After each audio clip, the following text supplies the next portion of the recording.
दोस्तों नमस्कार, आपका हमारे YouTube चैनल में स्वागत है। आइए हम लोग देख रहे थे, कल हमारा चल रहा था आउटपुट डिवाइस। तो आउटपुट डिवाइस में 2-3 क्वेश्चन बच गए थे, उनको हम देख लेते हैं। दृश्य रूप से जानकारी देखने के लिए आउटपुट डिवाइस आवश्यक है, वो है मॉनिटर। वह उपकरण जो डेटा को मानवीय पठनीय रूप से परिवर्तित करता है उसे आउटपुट डिवाइस कहते हैं। ठीक है, अब आ जाते हैं प्रोटोकॉल और IP एड्रेस पे। IPv4 एक वैध एड्रेस है। ठीक है, इसमें कह रहा है कि 192.168.1.1। ठीक है, इसको डॉट के से जानते हैं। आ जाते हैं हम आपको बताते हैं पहले IPv4 होता क्या है। IPv4 एक वैलिड IPv4 एड्रेस होता है जो नेटवर्क में किसी डिवाइस को नेटवर्क या इंटरनेट पर यूनिक एड्रेस देता है। ये ठीक है, जो यह एक नियम के पालन के तहत बनाया जाता है। इसमें क्या होता है कि 4 टाइप की इसमें कंडीशंस लगाई गई हैं कि इसके बियॉन्ड ये चीज़ें नहीं हो सकती। ठीक है, जो ये एड्रेस होते हैं ये क्या करते हैं कि डॉट से सेपरेटेड होते हैं। पहले तो फर्स्ट क्वेश्चन है कि ये डॉट से सेपरेटेड होते हैं, और दूसरा ऑप्शन ये है कि हर जगह इनकी वैल्यू जो होती है 4 पार्ट में होंगे, डॉट से सेपरेटेड होंगे। दूसरा ऑप्शन ये है कि हर वैल्यू इनकी 0 से 255 के बीच में होगी। ठीक है, केवल संख्या होनी चाहिए। तीसरा ऑप्शन है इनका, केवल संख्या ही होनी चाहिए, डिजिट ही होनी चाहिए, उसके बियॉन्ड कुछ भी नहीं हो सकता। और चौथा ऑप्शन ये है कि कोई स्पेशल करेक्टर या जो है स्पेस का यूज आप इसमें नहीं कर सकते हैं। ठीक, इतना चीज़ का ध्यान रख करके IPv4 का एड्रेस बनाया जा सकता है। आगे आ जाते हैं, एनालॉग सिग्नल को डिजिटल सिग्नल में परिवर्तित करने के लिए उपयोग की जाने वाली तकनीक को क्या बोलते हैं? Pulse code modulation. ठीक है, पल्स कोड मॉड्यूलेशन क्या होता है कि आपके एनालॉग सिग्नल को डिजिटल सिग्नल में बदलता है।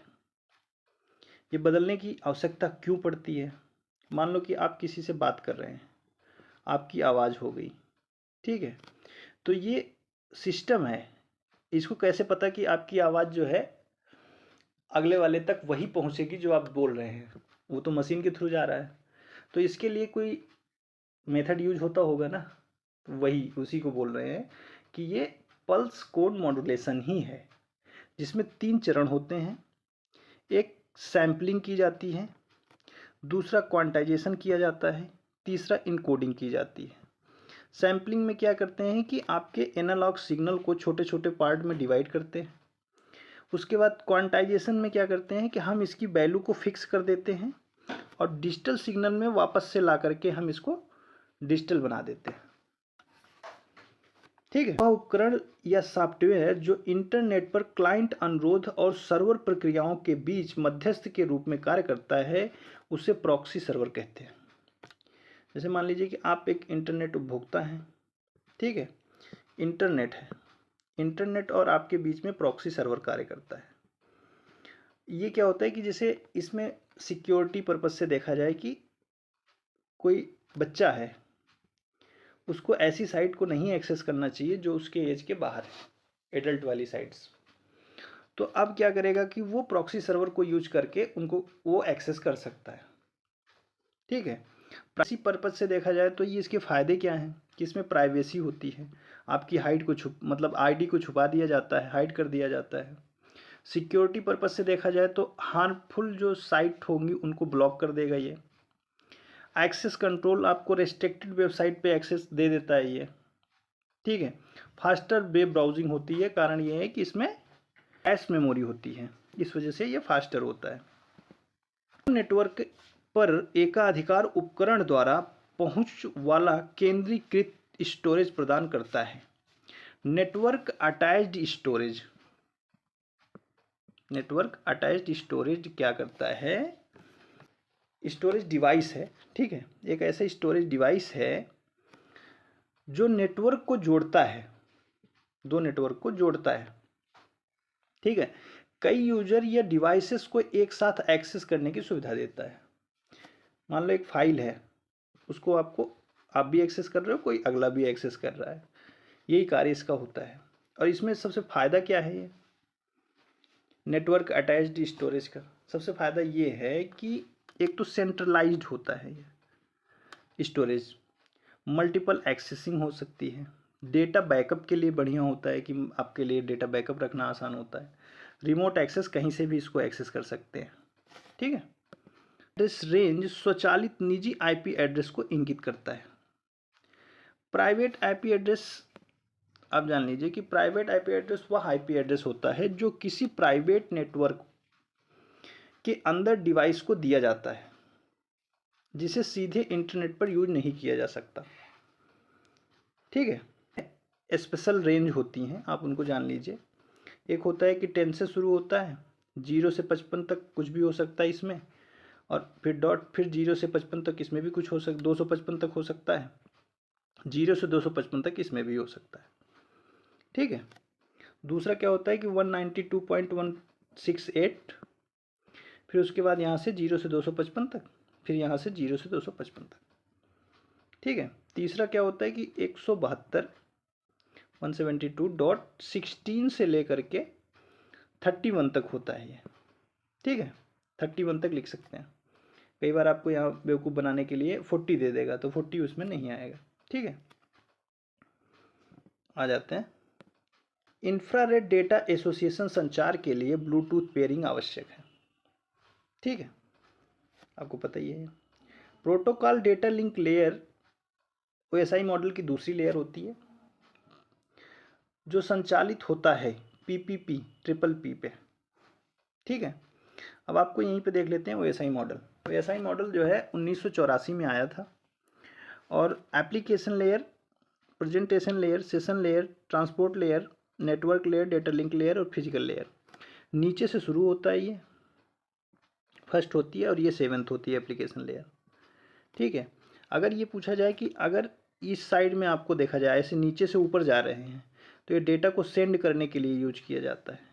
अगर ऊपर से नीचे आ रहे हैं, मतलब इधर से इधर आ रहे हैं, एप्लीकेशन टू फिजिकल, तो ये डेटा को रिसीव करने के लिए किया जाता है। ठीक, आ जाते हैं। बाकी आपको ये देखिए कि ऊपर से जो 3 लेयर हैं, एप्लीकेशन, प्रेजेंटेशन और सेशन, इनको सॉफ्टवेयर लेयर बोलते हैं। ट्रांसपोर्ट लेयर को heart of the OSI layer बोलते हैं। Network layer, data link layer और फिजिकल लेयर को हार्डवेयर लेयर बोलते हैं ये।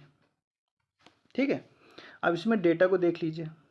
एप्लीकेशन, प्रेजेंटेशन और सेशन में डेटा को डेटा ही बोला जाता है। ट्रांसपोर्ट लेयर में डेटा को सेगमेंट बोलते हैं।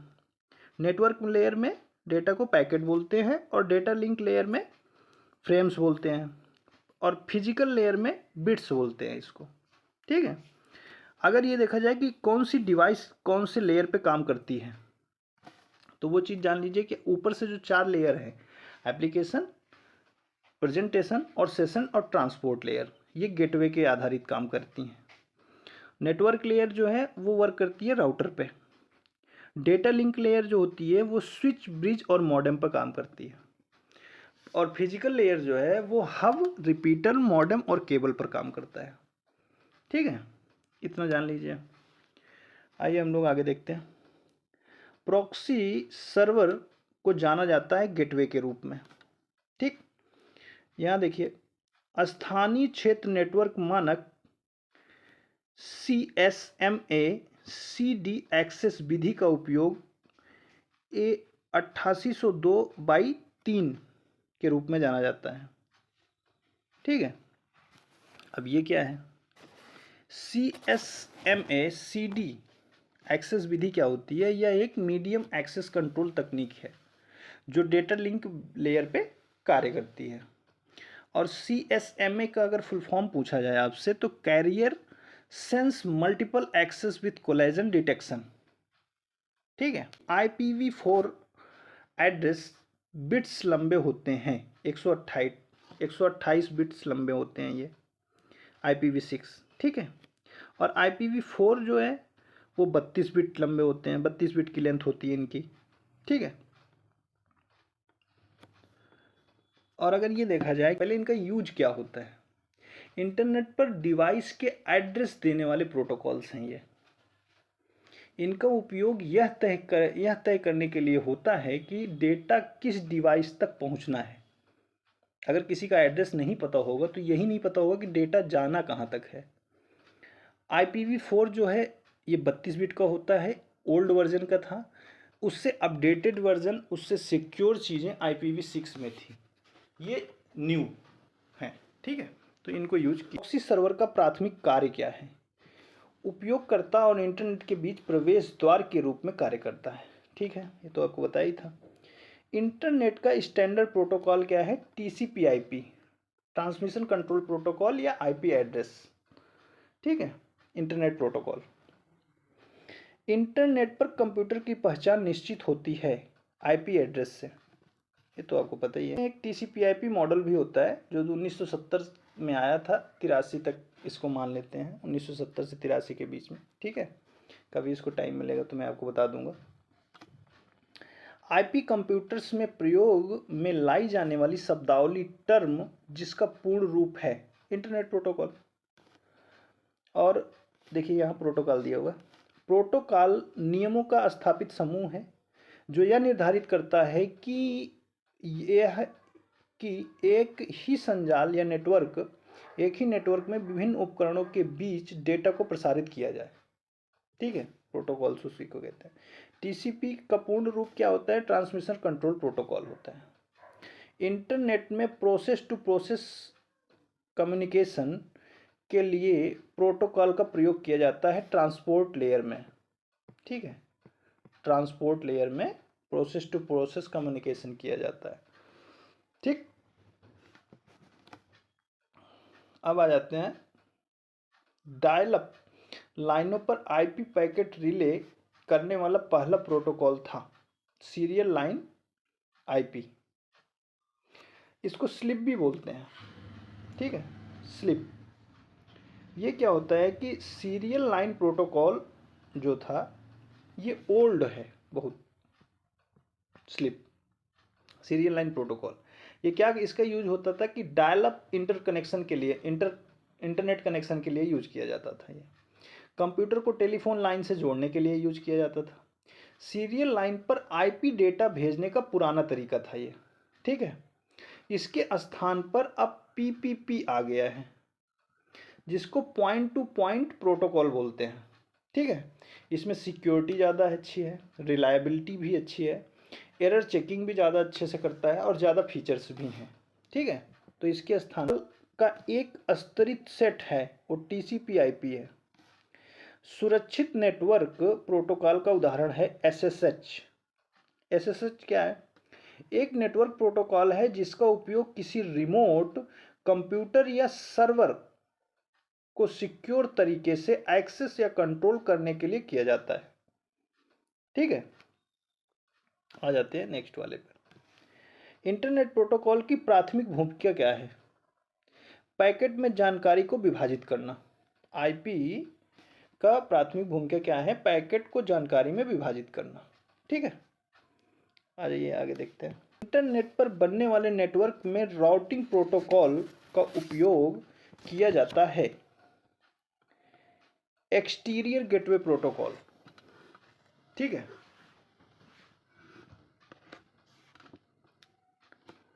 एक्सटीरियर गेटवे प्रोटोकॉल ये क्या है? जब डेटा एक नेटवर्क से निकलकर दूसरे बड़े नेटवर्क में चला जाता है तो उसे संभालने के लिए एक्सटीरियर गेटवे का उपयोग किया जाता है। ठीक है, इतना याद रखिए आप। जब डेटा एक नेटवर्क से निकल करके दूसरे बड़े नेटवर्क में पहुंच जाता है तो इसको संभालने के लिए यहाँ पर एक्सटीरियर गेटवे प्रोटोकॉल का यूज किया जाता है। ठीक, आ जाइए देखते हैं। IP को सबसे कॉमन डिनोमिनेटर प्रोटोकॉल माना जाता है। यह उन नेटवर्क से बहुत कम मांग करता है जिन पर यह चलता है। ठीक है, ईमेल ID को बनाना एवं प्रयोग या संचालन, ये हमारा 8वां चैप्टर है। ठीक है, आइए हम लोग इसको देखते हैं। पहले ईमेल के बारे में कुछ जानकारी आपको सोच रहा हूँ कि दे देता हूँ। अब हमेशा ऐसे करेंगे, जब भी कोई चैप्टर शुरू होगा तो थोड़ी सी आपको जानकारी दे देंगे इसके बारे में। जैसे ईमेल के फाउंडर कौन है? रे टॉमलिंसन। लेकिन अगर इंडियन ईमेल के फाउंडर कौन है तो शिवा अय्या दुरई, शिवा अय्यर दुरई। ठीक है। अगर ये पूछा जाए कि इसमें फ्री ईमेल सेंड किए जा सकते हैं, किसी फ्री में कितने मेल आपको सेंड किए जा सकते हैं, मेल जो है आप फ्री में सेंड कर सकते हैं। ठीक। और ऊपर से जो है लिमिटेड जो मेल होते हैं आपके, वो 30 दिन तक इसमें रहते हैं। गूगल मीट पे अगर कोई बात करता है तो 100 पार्टिसिपेंट्स जो है वो 60 मिनट के लिए बात कर सकते हैं गूगल मीट पे। ठीक है। अगर ये पूछा जाए कि फर्स्ट ईमेल सेंड कौन सा हुआ था, तो क्वार्टी जो जो वो नहीं आया था, हमारा कीबोर्ड होता है QUERTY, क्वार्टी UIOP, अगर क्वार्टी इतना रखेंगे तो पहली बार यही मेल सेंड किया गया था। कब किया गया था? 1971 में। ठीक। अगर ये पूछा जाए कि ईमेल कैसे लिखा जाता है,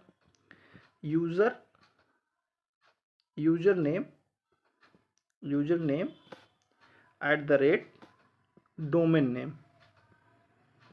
डोमेन नेम। ठीक है। फिर dot TLD, top level domain लगाए जाते हैं। ठीक है। जो भी होता है कंपनी का अपना। ठीक है। आ जाते हैं, जैसे gmail.com यूज करता है। ठीक है। आ जाते हैं यहाँ पे 2025 का संदिग्ध ईमेल डोमेन का उदाहरण है। इसमें कह रहा है मिक्रोसॉफ्ट, फिर terms.net, मिक्रोसॉफ्ट आपका है इसमें। ठीक है। तो ये संदिग्ध मेल है। ये हर साल के अपने अलग अलग हो सकते हैं, ये डिपेंड करता है कि वो कैसे बनाए जा रहे हैं। ईमेल की द्वितीयक प्राप्तकर्ता मतलब सेकंड कॉपी जो भेजी जाती है ईमेल आईडी की, उसको किस फील्ड में दर्ज किया जाता है? तो कार्बन कॉपी CC में किया जाता है, इसको कार्बन कॉपी कहते हैं। एक होती है BCC, तो उसको ब्लाइंड कार्बन कॉपी, मतलब हम सेंड भी करेंगे और इसको पता भी नहीं चलेगा जो यूजर को भेज रहे हैं। ठीक है। आ जाते हैं मजबूत मतलब अच्छा स्ट्रॉन्ग पासवर्ड का उदाहरण है, जिसमें डिजिट भी हों, स्पेशल करेक्टर भी हों, और कैपिटल लेटर हो, स्मॉल लेटर हो, नंबर भी हो। तो ये होता है आपका मजबूत पासवर्ड, स्ट्रॉन्ग पासवर्ड होते हैं ये। ठीक है। ये देखियो, रे टॉमलिंसन का श्रेय सबसे पहले ईमेल भेजने का जाता है। कह रहे हैं कि ईमेल प्राप्त करने के लिए प्रोटोकॉल का यूज किया जाता है POP3, पोस्ट ऑफिस प्रोटोकॉल बोलते हैं इसको। फुल फॉर्म भी रख लीजिएगा याद इसको, पोस्ट ऑफिस प्रोटोकॉल। ठीक है। प्रोटोकॉल तो इसके प्राप्तकर्ता को दूरस्थ सर्वर से ईमेल पुनः प्राप्त करने के लिए क्रियाविधि प्रदान करता है pop server, post office protocol server. ठीक है।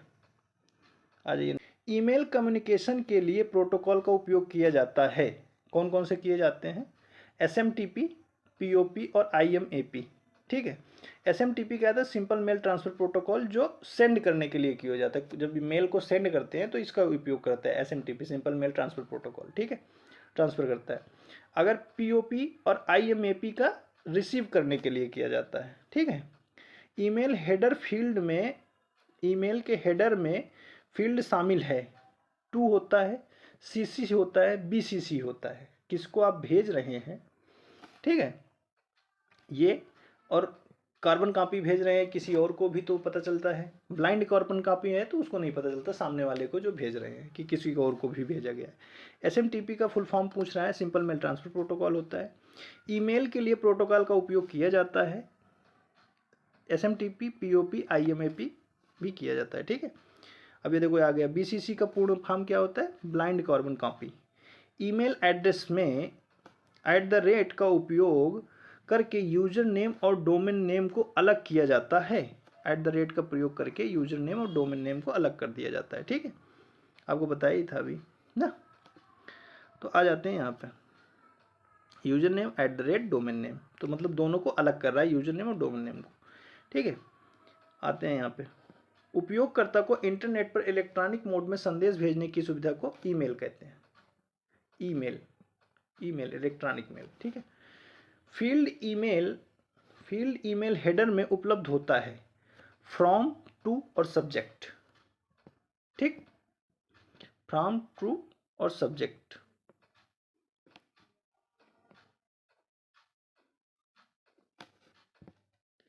आ जाते हैं यहाँ पे, माइक्रोसॉफ्ट द्वारा ईमेल संचालित किया जाता है, उसे आउटलुक बोलते हैं।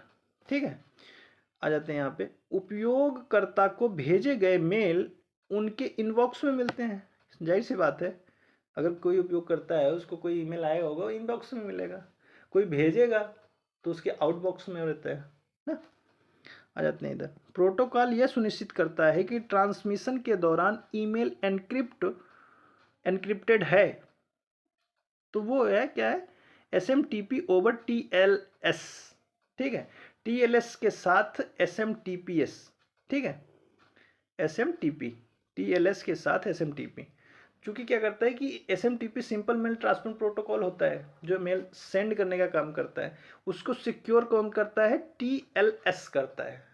ठीक, TLS उसको सिक्योर करता है। नेटवर्किंग में मेल सर्वर से ईमेल पुनः प्राप्त करने के लिए जिस प्रोटोकॉल का उपयोग किया जाता है, POP3 का, पोस्ट ऑफिस प्रोटोकॉल 3 का। ठीक है, जब मेल सर्वर अन्य मेल सर्वरों को मेल भेजता है तो वह बन जाता है client simple mail transfer protocol. ठीक है, SMTP का पूरा नाम सिंपल मेल ट्रांसफर प्रोटोकॉल। आपको पता ही है कि अगर ये रिपीट नहीं होते तो ये 3 बार 4 बार पूछा जा चुका सिंपल मेल ट्रांसफर प्रोटोकॉल। अब आप नहीं पढ़ रहे हैं तो ये आपकी गलती है कि PYQ देख करके आपको लग रहा है कि नहीं हमें इसको नहीं पढ़ना चाहिए, तो मत पढ़िए भैया, लेकिन पढ़ना चाहिए। PYQ नहीं पढ़ेंगे तो आपको आइडिया नहीं लगेगा कि पढ़ना क्या है और कैसे पढ़ना है, कहाँ तक पढ़ना है। ठीक है, आ जाइए इसमें देखते हैं, ईमेल प्रेषक की प्रामाणिकता को सत्यापित करने के लिए डोमेन के लिए अधिकृत मेल सर्वर निर्दिष्ट करने के लिए मुख्य रूप से DNS रिकॉर्ड का उपयोग किया जाता है। SPF रिकॉर्ड टेक्स्ट रिकॉर्ड के रूप में संग्रहित होता है। ठीक है, SPF क्या होता है, ईमेल ऑथेंटिकेशन सर्विस है ये। ठीक है, जिसका उपयोग यह वेरीफाई करने के लिए किया जाता है कि कोई ईमेल सच में उसी डोमेन से आया है या नहीं। ठीक है, इतना याद रखिएगा, SPF का फुल फॉर्म। SPF क्या करता है, इतना याद रखिएगा कि जिसका उपयोग यह वेरीफाई करने के लिए किया जाता है कि कोई ईमेल सच में उसी डोमेन से आया है या नहीं आया है, मतलब इसको वैसे भेजा गया, गलत तरीके से भेजा गया है, गलत उद्देश्य से भेजा गया है। ठीक है, आ जाते हैं नेक्स्ट, संदेश भेजने के लिए ईमेल क्लाइंट को कॉन्फ़िगर करते समय यह सुनिश्चित करने के लिए कि आउटगोइंग ईमेल संचार एन्क्रिप्टेड है, प्रोटोकॉल सबसे अधिक उपयोग किया जाता है SMTP ओवर TLS, SMTPS। ठीक है, SMTP simple mail transfer protocol, और ये इसको सिक्योर कर दे रहा है। ठीक है, S मतलब सिक्योर हो जाता है यहाँ लास्ट। तो अगर आपको इसकी PDF चाहिए तो हमारा जो टेलीग्राम चैनल है वो क्या है,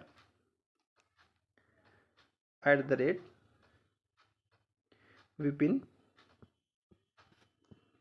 पांडे 3043, ये आप टेलीग्राम पे मारेंगे सर्च तो आपको मेरा वो लिंक मिल जाएगा, उसको आप ज्वाइन कर सकते हैं, वहाँ से आपको सारी PDFs मिल जाएंगी। ठीक है, और आपसे एक विनम्र निवेदन है कि आप कोशिश करिए कि इस लेक्चर को ज़्यादा से ज़्यादा लोगों तक शेयर करिए, और बिना PYQ पढ़े UPSSC का कल्याण नहीं होने वाला है। आप इसको मुझसे लिखवा कर, किसी भी तैयारी में आप जा रहे हैं तो आपको PYQ रामबाण के रूप में कार्य करता है, और आप लोग इसको पढ़िए। और आपको जितनी मैं एडिशनल जानकारी कर दे रहा हूँ, आप जान लीजिए कि किसी भी एग्ज़ाम में आप यहाँ से अगर कहीं क्वेश्चन आपसे गलत हो तो आप बताइएगा, अगर आए हुए क्वेश्चन के इर्द गिर्द भी जाएगा ना तो आप ये क्वेश्चन करके लेके जाएंगे। और ये जान लीजिए कि केवल आप कुछ नहीं करना है, आप कान में ईयरफोन लगाइए और आराम से जब टाइम मिले, तो बहुत ज़्यादा लेक्चर नहीं है, छोटे छोटे लेक्चर हैं, आधे घंटे के, 20 मिनट के, 24 मिनट के, 25 मिनट के, 19 मिनट के। आप इनको आराम से कान में लगाइए, एक सब्जेक्ट 1 घंटे में आपका आधे घंटे में कंप्लीट हो जाएगा, 45 मिनट में कंप्लीट हो जा रहा है, तो क्या नुकसान है भाई, अच्छे से। और ये मैं पूरी क्लास करवाऊँगा, इसमें कोई नो डाउट है। पूरी क्लास आपकी जीएस की भी होगी, ग्रामीण विकास की भी होगी, हिंदी की भी होगी। मैं पीवाईक्यू वाले पूरे क्लासेस आपके लूँगा। और आपको अगर कहीं और डाउट भी हो रहा है कि मतलब मेरे से क्वेश्चन वहाँ नहीं बन पा रहे हैं, तो आप बताइएगा, मैं उसकी क्लास, स्पेशल क्लास लेकर के वो चीज़ें आपको समझा दूँगा, या जहाँ पे यहाँ समझ नहीं आ रहा हो तो भी करवा दूँगा। तो कोशिश करिए कि आप इसको थोड़ा लाइक करिए और शेयर करिए, सब्सक्राइब करवाइए। चलिए मिलते हैं, बहुत बहुत धन्यवाद नेक्स्ट लेक्चर में।